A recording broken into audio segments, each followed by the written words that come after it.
భారతదేశంలో ఒక సెక్యులర్ వ్యక్తిగా నిలిపించుండేది.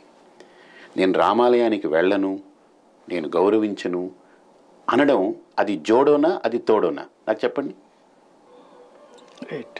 రాముణ్ణి గుండెల్లో పెట్టుకుని పూజించే వ్యక్తుల దగ్గరికి నువ్వు పాదయాత్ర చేస్తున్నావు, కానీ వాళ్ళ గుండెల్లో బతికే రాముడు అక్కడ కొలువు తీరుతున్నప్పుడు నేను వెళ్ళలేనంటున్నావు అని అంటే ఈజ్ ఇట్ ఏ జోడో ఆర్ తోడో?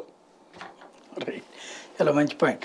ఇంకొకటి, ఇవాళ దేశవ్యాప్తంగా చూసుకుంటే అంటే అయోధ్య, మధుర, కాశీ దీని గురించి చాలా ఏళ్ల నుంచి వచ్చినటువంటి చర్చ. అయితే ఇప్పుడు పునరుజ్జీవనం, హిందూ జాతికి సంబంధించినటువంటి పునరుజ్జీవన సంకేతం కింద దీన్ని చూద్దాం, గత జ్ఞాపకాలకు సంబంధించి అన్నటువంటి పాయింట్ వాడారు కాబట్టి ఇక్కడతో అయిపోతుంది, మిగతా అంశాలని ఇక వదిలేస్తారా? ఇప్పుడు ఒక సంస్కరణ అనేటువంటిది ఉంటుంది.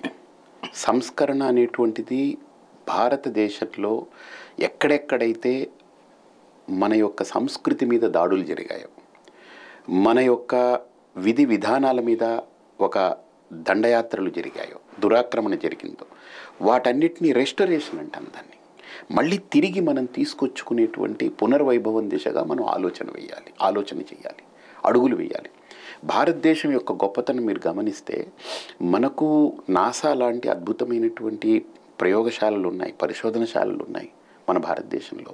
శ్రీహరికోటలో ఇస్రో ఉంది, లేకపోతే ఇంకోటి ఉంది. ఇప్పుడు మొన్న నాసిమ్ అనేది కూడా తయారు చేసి అద్భుతమైన సెంటర్స్ డెవలప్ చేశారు. డెహ్రాడూన్లో మనకు ఐఏఎస్ని ఐపీఎస్ని తయారు చేసేటువంటి మసూరి ప్రాంతంలో అద్భుతంగా.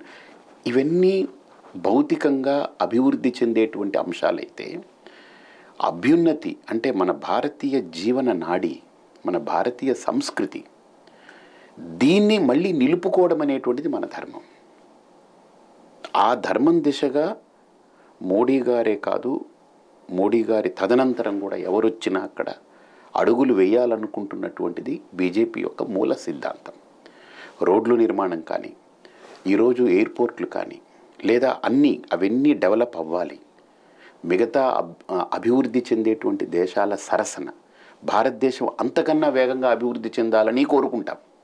అట్ ది సేమ్ టైం అభివృద్ధి పేరిట మనల్ని మనం కోల్పోవడం, మన ఉనికిని తాకట్టు పెట్టుకోవడం కాకుండా మన ఉనికిని తిరిగి తెచ్చుకోవాలనుకునేటువంటి అభ్యున్నతి భావజాలం, ఇది నేను చెప్పేది. ఇది ఎవరు చేస్తే వాళ్ళకి ఖచ్చితంగా ఈ దేశంలో ఇప్పుడు కాదు 10 తరాలు దాటిన ఈ ప్రాణనాడి, ఈ జీవనాడి ఖచ్చితంగా